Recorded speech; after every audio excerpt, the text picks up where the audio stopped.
문제.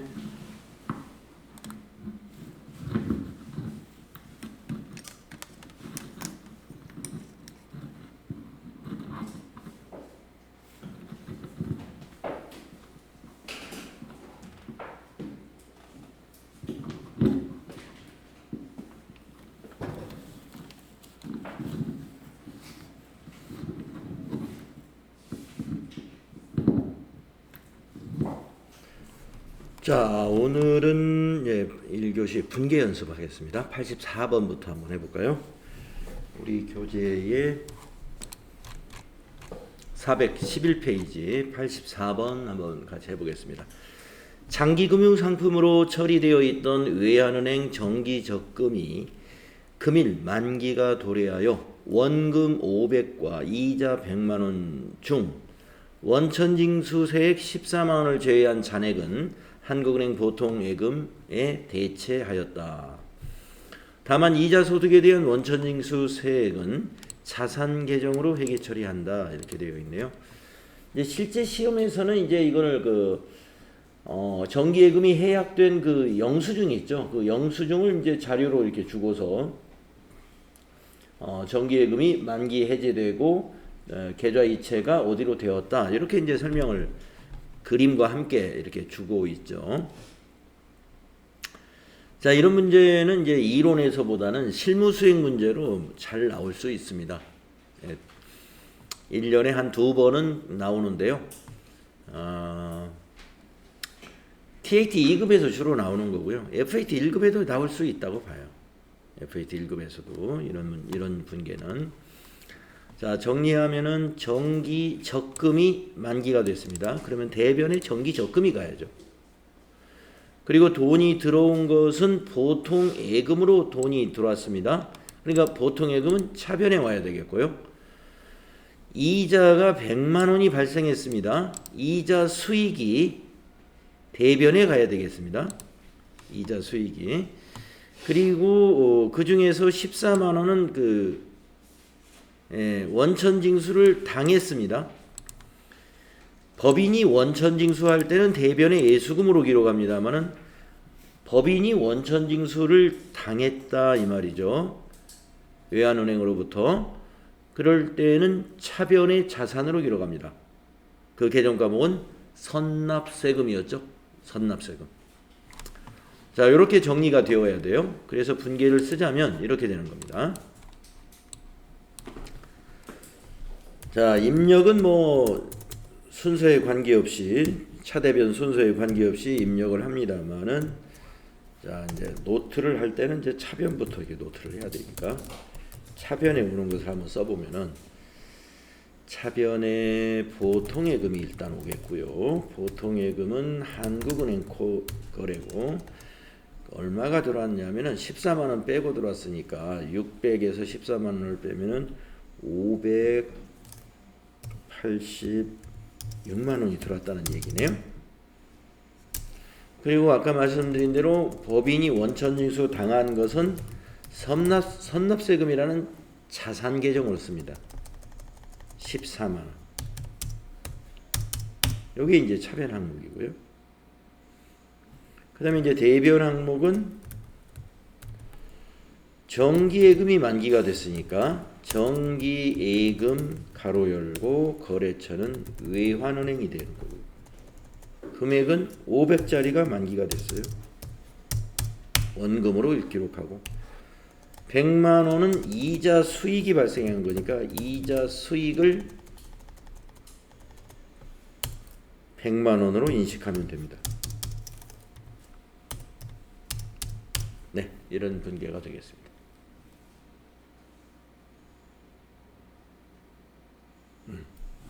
정리되시죠?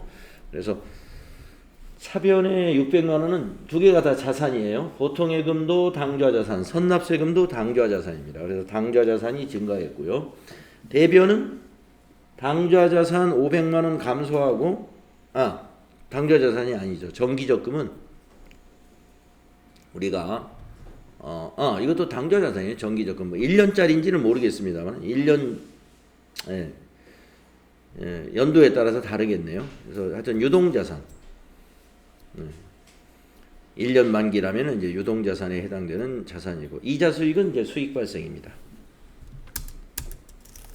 다음 85번 문제 보겠습니다.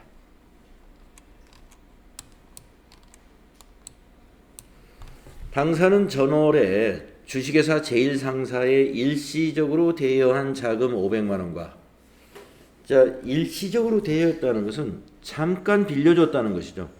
그러니까 개념 과목으로 말하면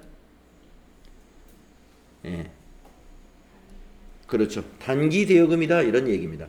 일시적으로 대여한 단기 대여금이라는 얘기입니다.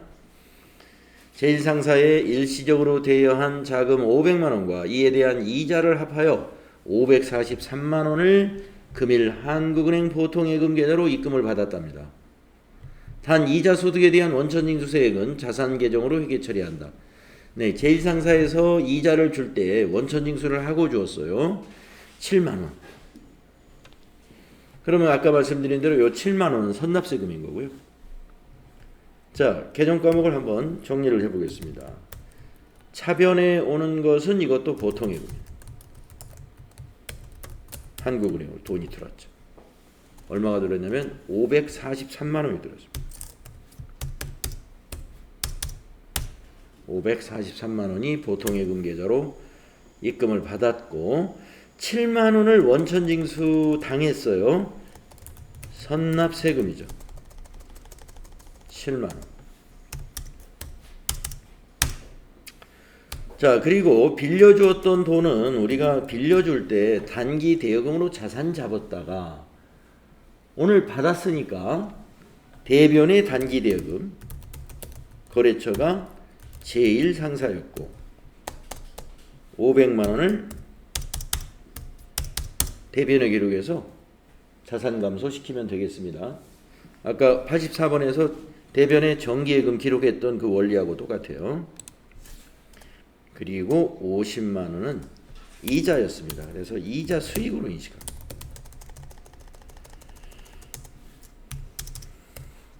네, 이자 수익 50만 원. 네, 84번, 85번이 분계가 같은 유형의 분계예요.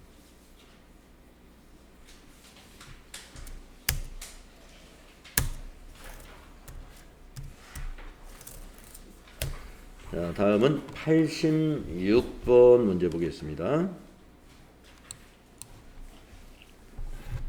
보통예금에 대한 3개월분 이자 10만원, 3개월분 이자 10만원, 전기의 미수수익으로 계상해 두었던 금액이 8만 1,000원이 있답니다. 네, 그러면 여러분이 전기의 미수 수익으로 잡았다는 것이 어떤 의미인지 한번 생각을 해봐야 돼요. 이자 10만 원을 올해 만기가 되어가지고 이자 10만 원 만기 3개월분이라고 그랬으니까 만기는 아닌지 모르겠습니다만은 하여튼 올해 10만 원을 받았는데 이 10만 원 중에는 전기의 미수 수익으로 잡았던 게 있다 이거죠. 그러면 여러분 미수 수익 개정 과목은 우리가 수익과 비용의 예상과 이연해서 수익의 예상에 해당이 되는 거죠. 즉 수익의 예상은 수익을 발생시킨 거예요. 언제? 전기에. 그러니까 8만 1,000원은 전기의 이자 수익으로 손익에 반영했기 때문에 단기에는 10만 원에서 8만 1,000원 빼서 19,000원만 이자 수익으로 잡아야 돼요. 19,000원만. 요게 정리가 돼야 됩니다. 전기의 미수 수익으로 계상해 두었던 것이 81,000원이 여기에 있다. 그것은 단기에는 19,000원을 이자 수익으로 잡아야 된다. 자, 그 다음에 그래서 3개월분 이자 10만원 중에서 원천징수세액 14,000원을 제외한 금액이 한국은행 보통예금 계좌에 입금이 되었습니다. 원천징수세액은 자산계정으로 처리한다. 선납세금으로 하라 이런 말입니다. 자, 그러면 10만 원을 어떻게 분기하냐면 차변의 한국은행 보통예금, 보통예금으로 들어온 걸 한번 정리를 해봅니다. 10만 원 중에서 14,000원이 빠져나갔습니다. 그러면 보통예금에 들어오는 것은 86,000원이 드는 거죠. 그리고 14,000원 원천이수 당한 것을 차변에 자산 잡아야죠. 네, 그게 선납세고. 네, 그러면 이렇게 하면 차변이 끝났습니다. 차변의 합계 현재 10만 원이죠. 자, 대변을 어떻게 정리하느냐면 아까 말씀드린 대로 19,000원만 이자 수익으로 잡는 거예요.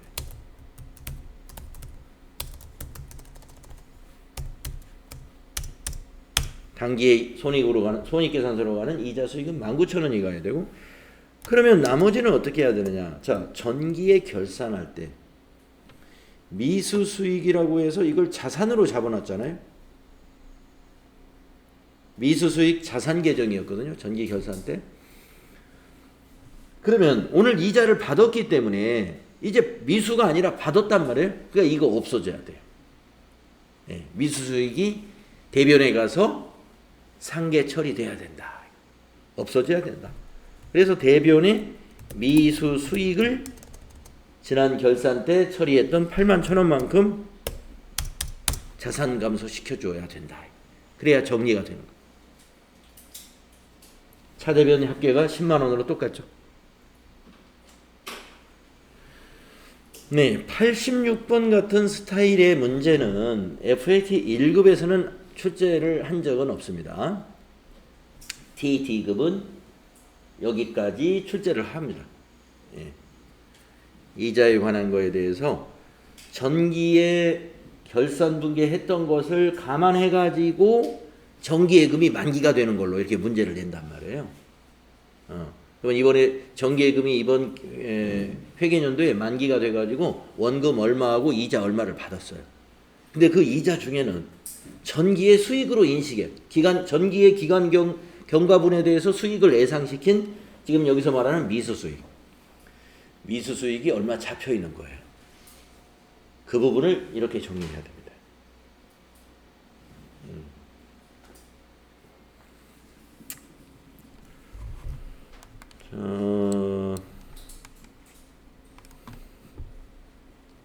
그 다음에 87번 문제로 한번 가볼게요.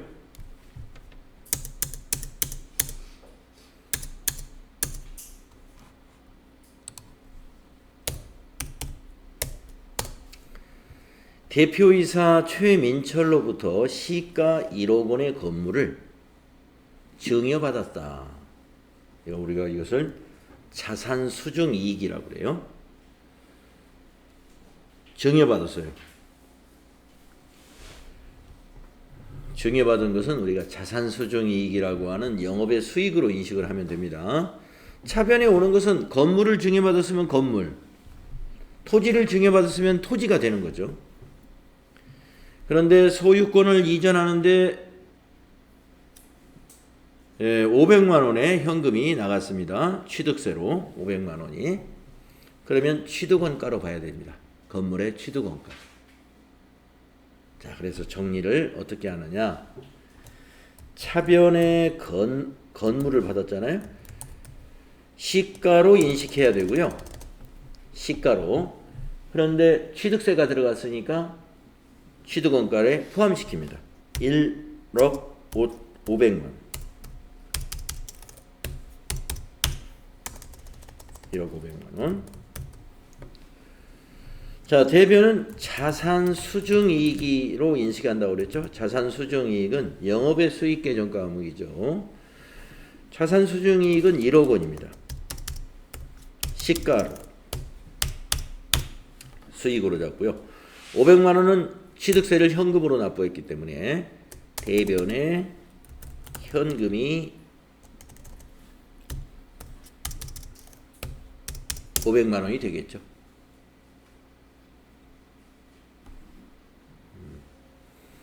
점표를 이렇게 임명하시면 돼요. 자산 수중 이익.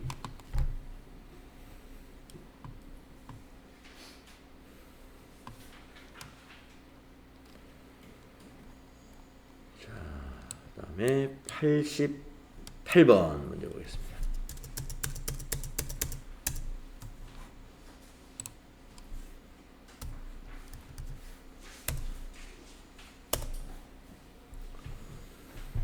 자, 당사의 최대 주주인 이재민으로부터 업무용 토지를 기증받았습니다. 네, 87번과 지금 비슷합니다. 본 토지에 대한 취득세로 1,500만 원이 현금으로 은행에 납부되었고, 이재민이 실제 취득한 토지의 금액은 2억 원이었고 수중일 현재 공정가치는 3억 원짜리 토지다 이거예요. 아까도 말씀드렸는데 자산 수중이익 취득원가 잡을 때 시가를 기준으로 취득원가를 잡는 거예요. 네, 이재민 씨는 2억 원에 이 토지를 샀지만 이재민 씨가 만약에 사업가라고 하면은 그 사업가가 가지고 있는 장부에는 2억 원으로 잡혀 있겠죠. 재평가를 안 했다면. 네, 장부 금액으로 하지 않습니다. 공정가치로, 수중일 현재의 공정가치로 우리는 취득원가를 잡습니다. 자, 취득세 포함해서 차변에 토지가 315,000,000 3억 1,500이고요. 대변의 자산 수중이익 3억 원.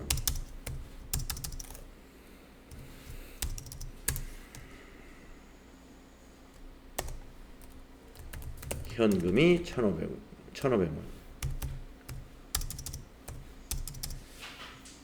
이렇게 됩니다. 이 자산 수중 이익과 관련한 문제가 자주 출제가 안 되고 가끔씩 나오기 때문에 이게 갑자기 나오면 이 개정 과목이 떠오르지 않아 가지고 놓치는 수가 있어요. 예. 1년에 한 번은 나온다고 보시면 됩니다. 예. 1년에 한 번 정도 자산 수중 이익과 관련된 게 나와요. 채무 면제도 이것과 성격이 비슷한데 채무 면제 이익도 1년에 한 번 정도는 출제가 되는 것 같아요. 그러니까 1년에 한 번도 출제 안 되는 것은 뭐 어떤 건 2년에 한 번씩 나오는 수도 있고 그런데 네, 뭐 그런 거는 뭐 이제 문제를 자주 못 보기 때문에 수험생들이 많이 틀리죠. 가끔 나오니까.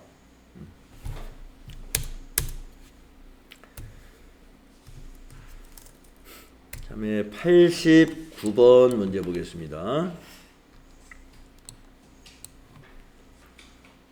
주식회사 상일에게 지급해야 할 외상매입금 300만 원 중에서 50%는 우리은행 당좌예금 계좌에서 송금했고 나머지 50%는 채무를 면제받았다. 이제 바로 이 얘기 요겁니다.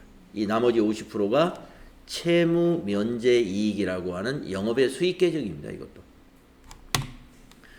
자, 그러니까 외상매입금이 주식회사 상일이라는 거래처에 300만 원이 있는데 절반은 오늘 당좌 예금에서 송금했고 나머지는 면제받기로 했다는 거예요.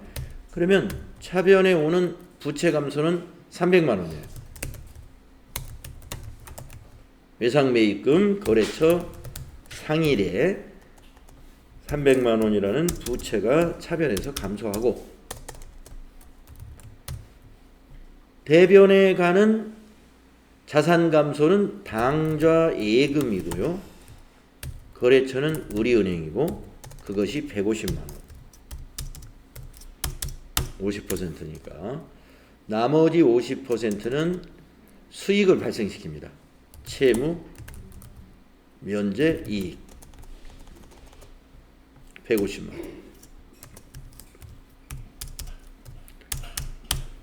네.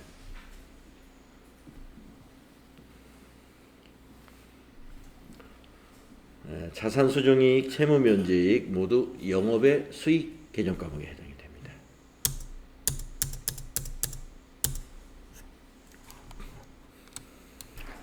다음에 90번 문제 보겠습니다.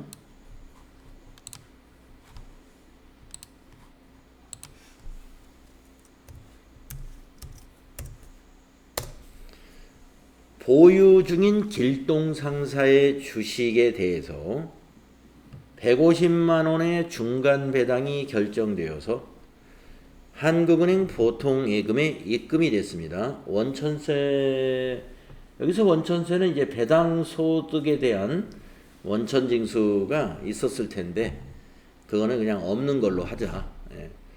이것도 마찬가지입니다. 법인에, 우리 회사가 법인이기 때문에 법인이 벌어들인 소득에 대해서 원천징수 당한 것은 이게 만약에 있었으면 선납세금 처리하면 돼요. 예, 선납세금. 자, 그러면 차변에 돈이 들어왔잖아요. 보통예금으로. 보통예금 한국은행이 150만 원이 증가합니다. 150만 원이 증가하고 대변은 이제 원인이죠. 그 증가 원인이 뭐냐? 배당금 수익이라고 하는 영업의 개정 과목이 있어요. 배당금 수익. 배당금 수익으로 인식하면 돼요. 150만 원.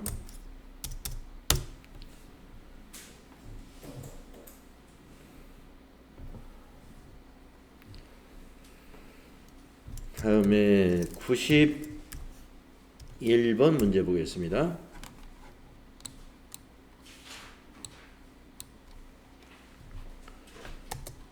당사가 보유 중인 유가증권 보통주, 천주, 액면금액이 한 주당 5,000원이고 장부금액은 한 주당 10,000원으로 되어 있는데 이것에 대하여 현금 배당액 한 주당 800원씩 이것하고 주식 배당을 아래와 같이 당일 수령했습니다.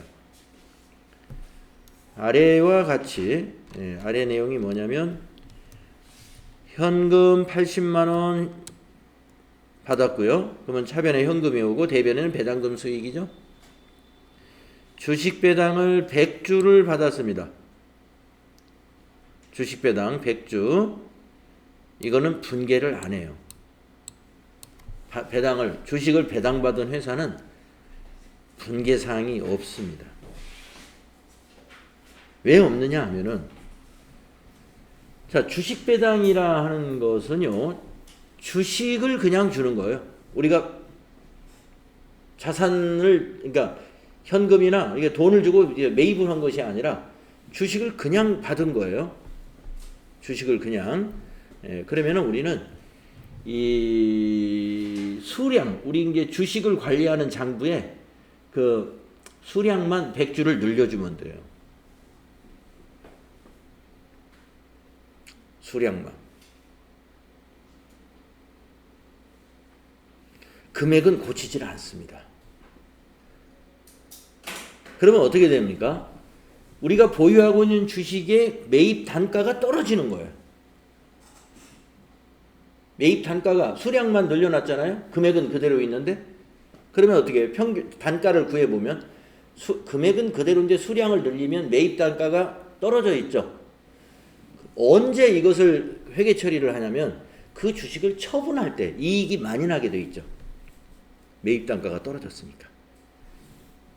만약에 이게 단기매매증권으로 분류되어 있다면 단기매매증권 처분 이익이 많이 나오는 거고 이것이 만약에 매도가능증권으로 분류가 되어 있다면 매도가능증권 처분할 때 처분 이익이 많이 봤어요.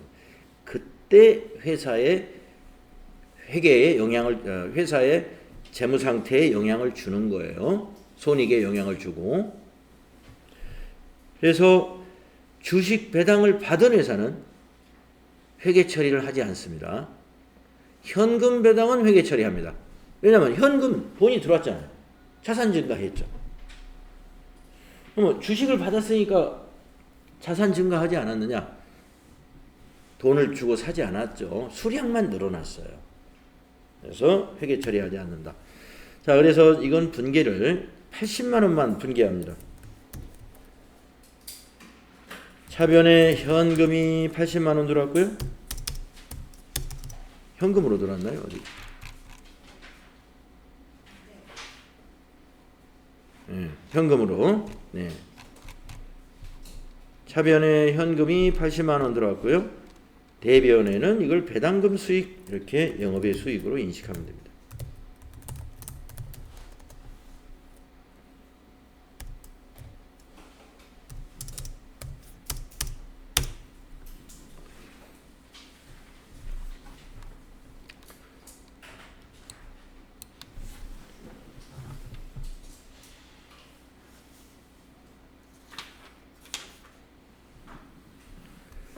다음에 92번 보겠습니다.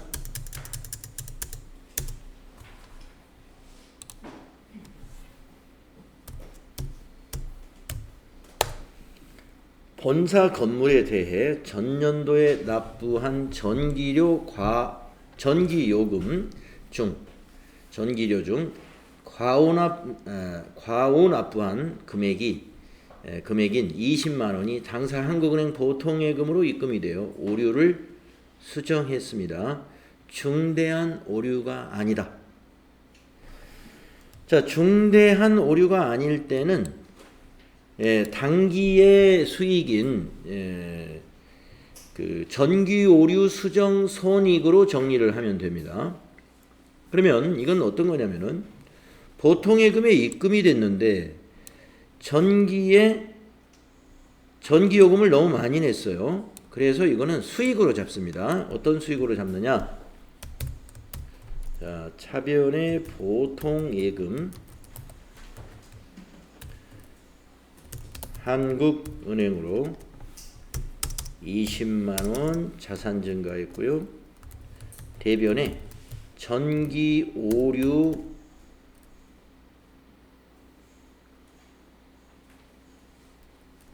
수정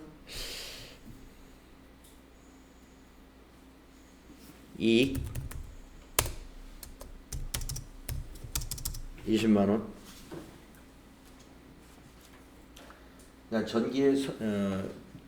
전기요금에 대한 회계 처리를 잘못한 걸로 봐야 되겠죠? 네, 맞아요. 그래서 전기오류 수정이익으로 보면 된다. 전기오류 수정이익. 자산 증가이고요. 이 전기오류 수정이익도 수익 계정인데 영업의 수익이에요. 영업의 수익의 증가가 되겠습니다. 영업의 수익의 발생.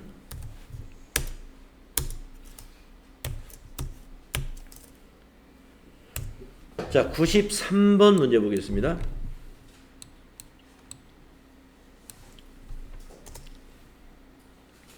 매출처인 주식회사 여유통상으로부터 일시적으로 차입하였던 3천만 원과 자, 일시적으로 차입했다. 그러면 단기라는 얘기입니다. 그래서 단기 차입금으로 계정 과목이 되겠고,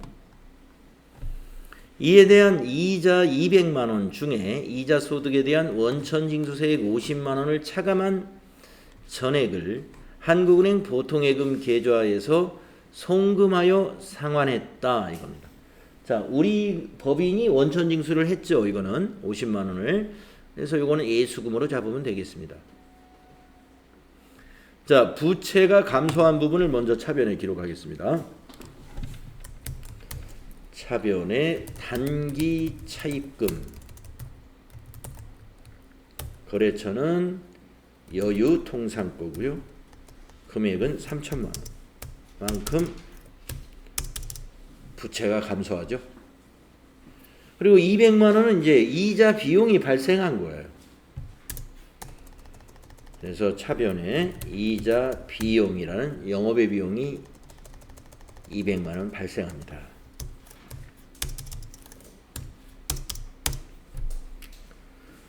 자, 이제 대변을 정리해 볼게요. 자, 빚을 갚았기 때문에 자산이 감소하겠죠. 보통예금이 감소하죠. 보통예금 한국은행에서 50만 원 차감하고 송금했으니까 3,150만 원 계좌이체했습니다. 그래서 자산 감소가 3,150만 원이고요. 50만 원을 우리가 원천징수를 했으니까 다음 달 10일 날 납부해야 됩니다. 납부. 그래서 그때까지는 우리가 예수금이라는 부채로 인식하게 돼요. 50만 원은 예수금이다. 그래서 차변합계 3,200만 원, 대변합계 3,200만 원 이렇게 정리하시면 돼요.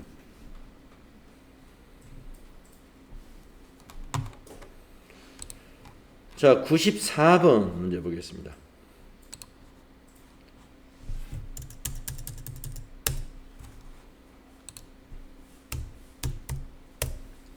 회사는 전기에 퇴직급여 충당부채 1,000만 원이 미계상된 점을 발견했고 일반 기업회계 기준에 따라 즉시 퇴직급여 충당부채를 추가로 계상했습니다.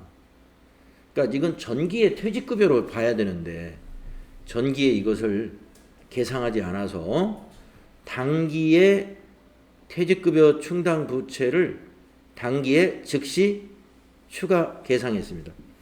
그러면 이건 전기에 관한 비용으로 처리를 못한 부분, 아까 우리가 수익으로 발생한 것은 전기오류 수정 이익이라고 그랬잖아요. 여기는 전기오류 수정 손실이죠. 예, 전기오류 수정 손실 1,000만 원. 대변에는 퇴직급여 충당 부채 1,000만 원 이렇게 분기하시면 됩니다.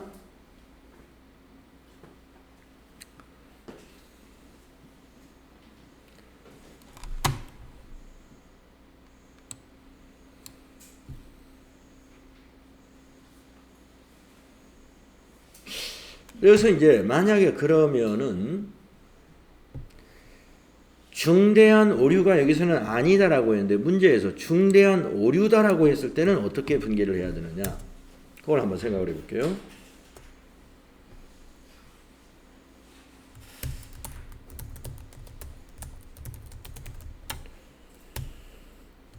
자, 중대한 오류인 경우에는요,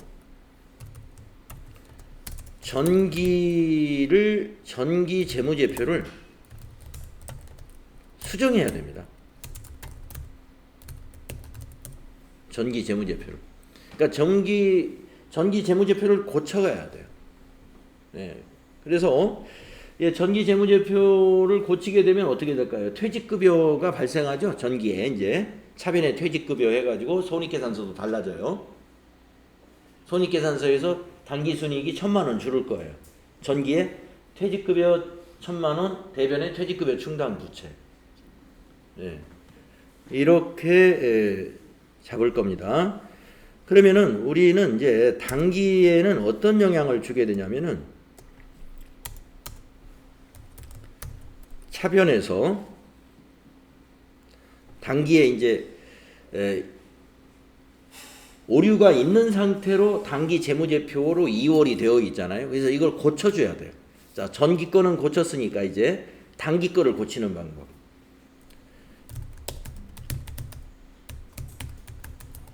(2월) 이익잉여금을 줄여줘야 됩니다. 왜냐하면 단기 순이익이 직접 단기 순이익으로 단기로 넘어온 것이 아니라 그것이 자본으로 미처분 이익잉여금으로 가가지고 2월 이익잉여금으로 개정 과목이 바뀌어져서 단기로 넘어온 거예요. 이걸 줄여줘야 돼요.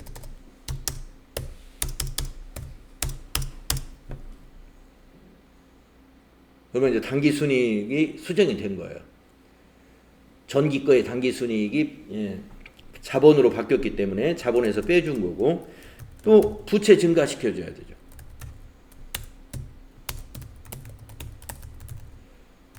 퇴직급여 충당 부채.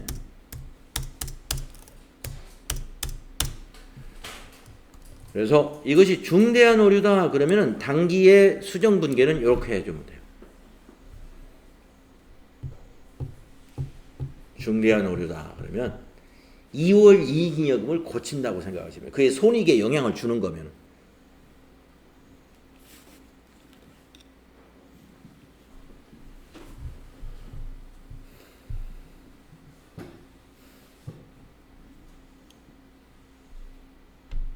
아까 요 앞에 몇 번 문제에서 전기요금을 너무 많이 납부했다, 요 부분에 대해서 만약에 그것이 중대한 오류라고 문제를 냈을 때는 개정 과목이 요 2월 이익잉여금 20만 원으로 대변해 가면 돼요. 대변. 왜냐면 전기요금을 줄여줘야 겠죠. 만약에 중대한 오류면은. 그러면 단기 순이익이 20만 원만큼 늘어났겠죠. 그래서 대변에 2월 이익잉여금이 되고,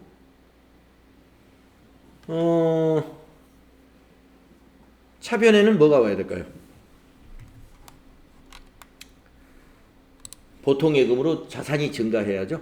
환급받았으니까. 그래서 차변은 보통예금 그대로 놔두고 대변에 이 전기오류 수정이익을 전기오류 수정이익으로 본다는 것은 당기의 수익으로 보는 거고 2월 이익잉여금의 증가로 본다는 것은 전기 거를 고쳐서 자본으로 2월 된 걸로 보는 거고 그 차이라 이런 얘기입니다.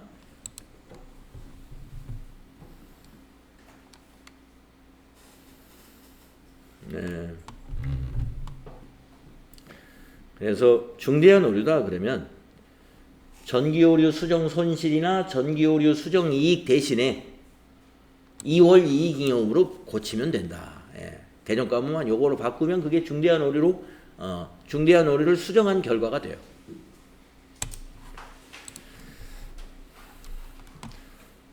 중대한 오류라고 하는 문제가 없어서 한번 이걸 살짝 바꿔봤고요. 다음은 이제 결산 분계 문제가 이제 95번부터 있습니다.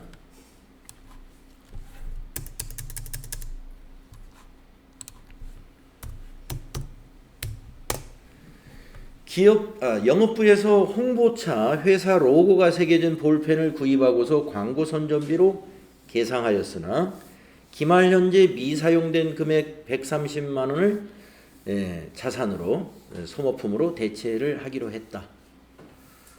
네, 그러면 광고 선전비로 다 비용 잡을 것이 아니라 그 중에 130만 원만 자산으로 돌려놓으면 되는 거죠. 차변에 자산 계정 과목으로 소모품을 쓰는 거.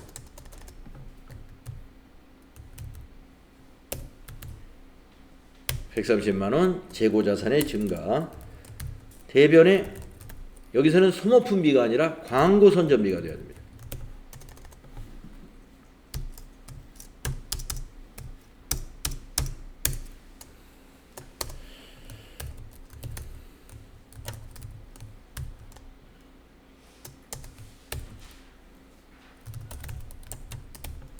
비용을 취소시키는 거예요. 소모품은 재고자산으로 분류합니다.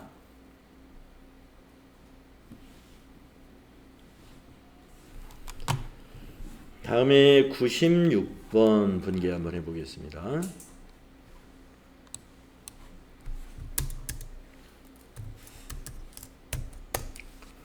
(12월 25일부터 27일까지) 3일간 부산으로 업무차 출장 갔던 영업사원 박상준에 대한 출장비 지급액과 정산 후 반납액이 결산일 현재 각각 가지급금으로 30만원, 가수금으로 7만 5천원이 계상이 되어 있습니다. 결산일에 정산분계를 하며 출장비는 전액 여비교통비로 처리한다. 이게 무슨 말이냐? 한번 다시 한번 정리해 볼까요? 박상준 씨가 25일 날부터 27일까지 부산에 출장을 갔는데 정산 후 반납한 금액 그리고 가지급금 금액, 그래서 박상준 씨가 돈을 가지고 간 것이 가지급금이에요. 30만 원이 있고 지금 아직 정리가 안 됐고 반납한 금액이 7만 5천 원이 가수금으로 잡혀 있다 이거예요. 가수금 부채 계정이죠. 그러면 이 차이는 여비교통비다 이런 얘기입니다. 그래서 박상준 씨가 회사 통장으로 7만 5천 원 남은 돈을 입금시켜 줬는데 회사는 그걸 가수금으로 잡아놨다 이런 얘기입니다. 그러면 가수금도 없애줘야 되고 가지급금도 없애줘야 돼요. 결산 때. 가지급금, 가수금은 다 임시계정이에요. 결산 때 자산에 가지급금이 있다든가 부채에 가수금이 있으면 안 됩니다. 결산서에는. 그래서 이걸 정리해 줘야 됩니다. 정리를 할 때 하는 방법은 이렇게 하면 돼요. 자, 먼저 부채는 말이죠. 차변에서 정리해야 돼요. 없애줘야 된다. 이거. 가수금 7만 5천 원 차변에 적습니다. 없애주고 그 다음에 이제 여비교통비 비용 발생시켜야 되잖아요. 그 30만 원과 7만 5천 원의 차액 22만 5천 원이죠. 여비 교통비 비용 발생해주고.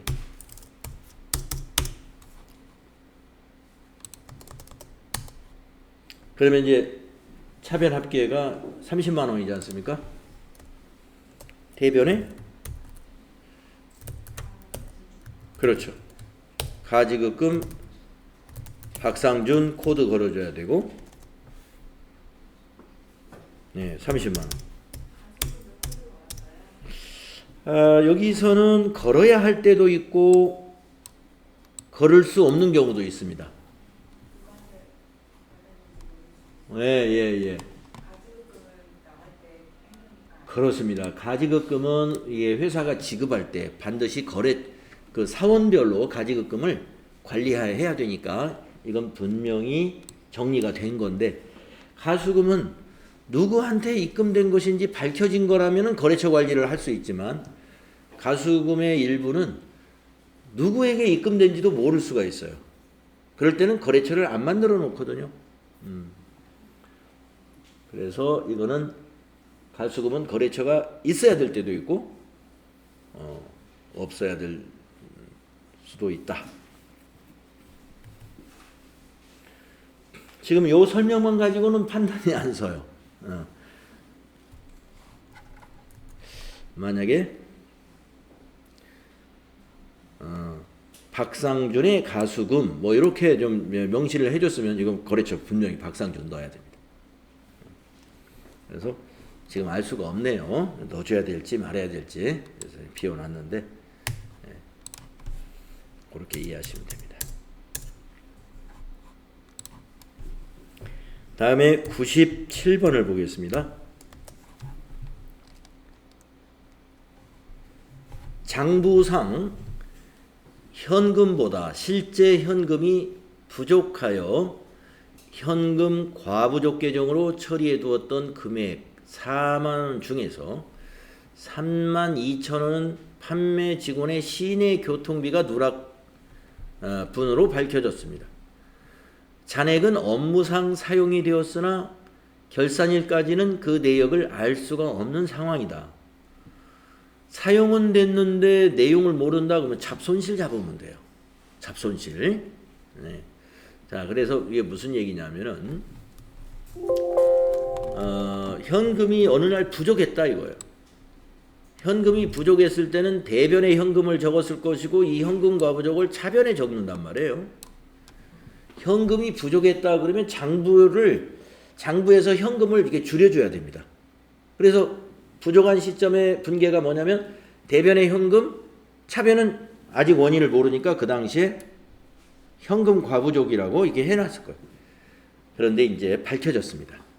얼마가 밝혀졌냐면 32,000원은 여비교통비로 밝혀졌어요. 나머지 8,000원은 아직도 어딘가 썼는데 안 밝혀졌어요. 그러니까 차변의 여비교통비 32,000원, 차변의 잡손실 8,000원 이렇게 정리하고, 대변에 아까 부족했을 때, 과거에 부족했을 때 차변의 현금 과부족 잡아놨잖아요. 그러니까 대변에 현금 과부족 4만 원을 기록해서 이것도 임시 계정이기 때문에 제로가 되어야 됩니다. 자, 임시 계정에 관한 문제들이 지금 96번, 97번에 이어서 나오고 있습니다. 그래서 차변에 여비 교통비 비용 발생액계 32,000원 판매 관리비로 처리하고요. 판매 관리비 비용이고, 잡손실은 영업의 비용이죠. 영업의 비용이 8,000원. 대변에 현금 과부족이 4만 원으로 현금 과부족을 상계해버리면 되겠습니다.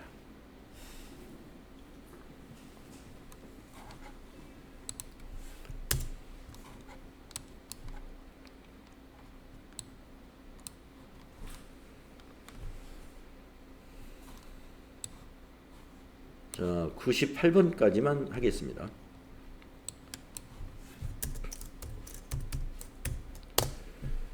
회사는 신한은행으로부터 시설자금 5억 원을 2021년 5월 1일에 차입해서 23년부터 5년간 균등으로 분할 상환을 하고자 합니다. 2022년 결산일에 해당 금액에 대한 유동성 대체 분계를 하시오 이랬습니다.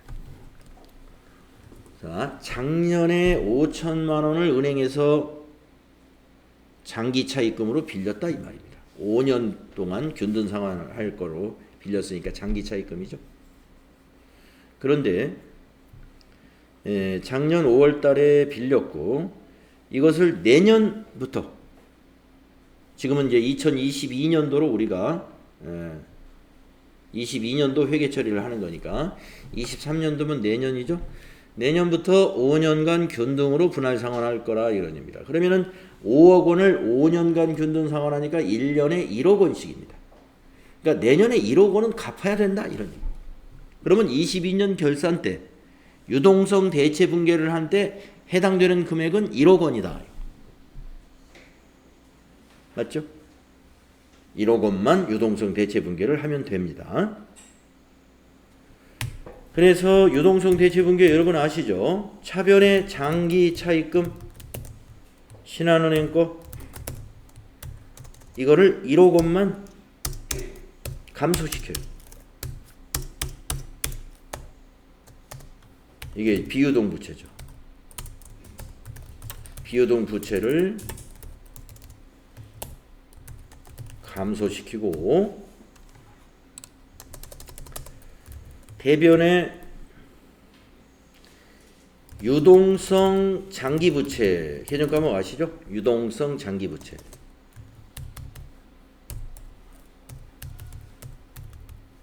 이 부채는 증가시켜주는 거예요.